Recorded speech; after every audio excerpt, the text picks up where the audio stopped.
Joining me right now on set, our very own Kristina Partsinevelos. We also have Kingsview Asset Management Chief Investment Officer Scott Martin.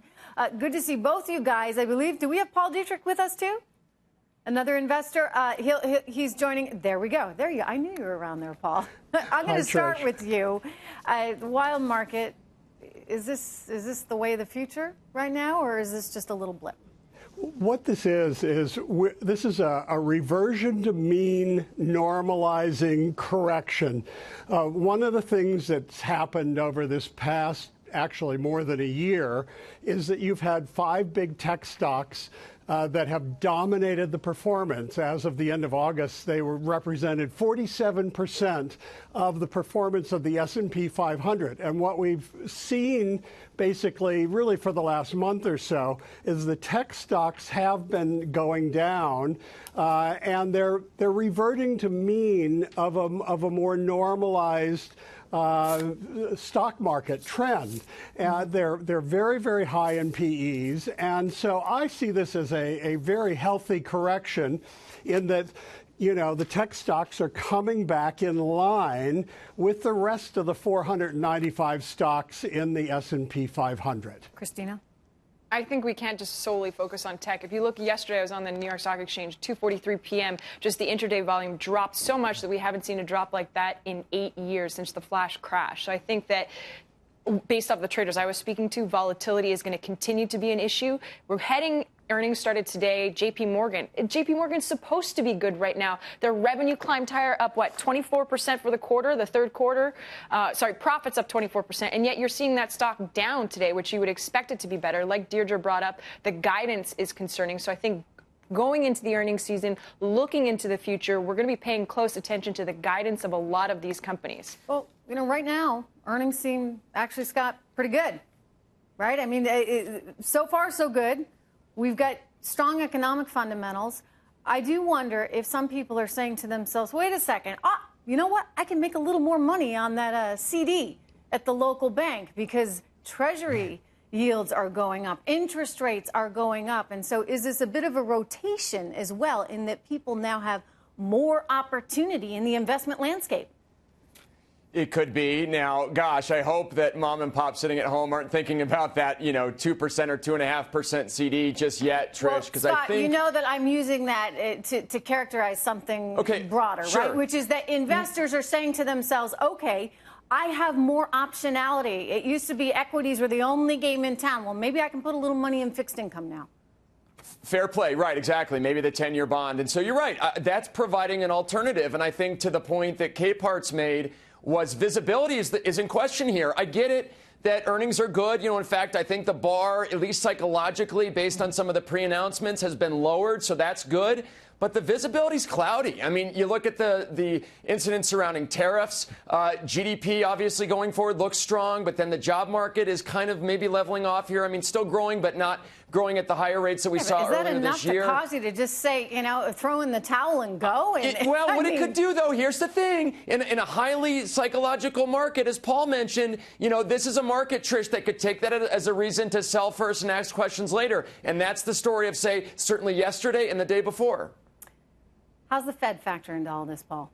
By the way, the president's not too happy with the Fed right now. Most presidents don't really like the Fed. Yeah, exactly. Maybe Obama did. Let's face it, anyway. This is an election year, and President Trump is really promoting the state of the U.S. economy, which is really good, and it's firing on all cylinders. And so when you see a stock market correction like we've seen over the last few days, he has to blame someone, and so he's blaming the Federal Reserve. I think this is normal. This is politics. But dangerous. By the way, it's not dangerous. Only if the Fed actually listened. But Scott, I'm going to give Jay Powell a little more credit than that. Oh, Jay Powell has actually come out in a broadcast interview with NPR Marketplace saying that he's going to follow through with this. He's said that he's going to stick to the facts and what the economy is showing, not a political play. And it shouldn't be a political play. Absolutely. You've had presidents that have been very critical of the monetary policy. But in this case, look at where interest rates are now. Look at it historically. They've been very, very low. The economy is growing.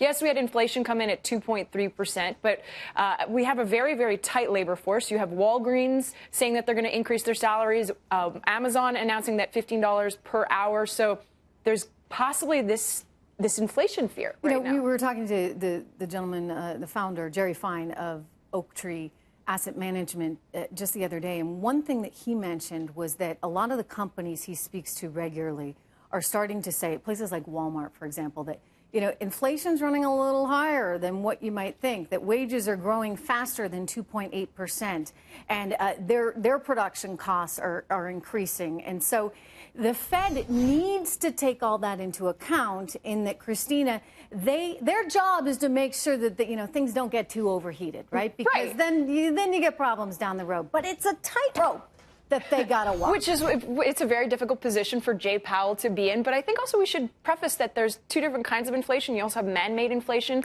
when you have the tariffs come into play. So the fact that literally 50% of all Chinese goods that enter the United States at this moment are being taxed and potentially could be all 100%. That inevitably will have an effect on companies, on us. Yeah, no, I get you. I hear you. But, Scott, I think that's kind of a short-term play. How are you thinking about China right now? And you've heard me say, if we don't start dealing with this and the theft of intellectual property to the tune of $600 billion a year, if we don't deal with it now, it's going to be a whole lot harder to deal with it in the future. I agree. To your question, how's China? I don't know. Look at their stock market. It's absolutely blasted. No, not good. So you're right. That probably brings them to the table because honestly, Trish, before this tariff talk really heated up, I mean, if you go back even to last year, there were problems under the surface in China anyway, economically. So now this is really starting to hurt them. Your point with Kristina is good about inflation because if you look at material costs, guys, those are dropping by and large around the world. It's not that hard to produce things anymore. There's a lot of price competitiveness there other than oil that we've seen bump up recently. So to me, the inflation story is all about wages, and it's nowhere. All right. So, Scott, you buying right now, or you're going to sit by the sidelines and wait this one out? Yeah, sit by the fire and maybe have a cigar and think about it. But I will be buying probably next week. I think you got to let the psychological kind of wash out here, though. Yesterday. Paul, your thoughts. Final thoughts. Or maybe this morning, right. The story that nobody's talking about with inflation, because inflation has been a problem in the past, and we've only seen for the last 60 years bad inflation, where the government spends too much and then has to print money. That causes inflation. But there's also good inflation. When wages are going up and prices are going up because people can price in the costs, that creates a virtuous circle. Hey, listen, and the government doesn't have to print money. It's natural. Right. And listen, you don't want to have to fight deflation. That's a whole other can of worms that's incredible. Can't win that fight. Yeah. Now, it's good to see you guys. Thank you, Kristina, Paul, Scott.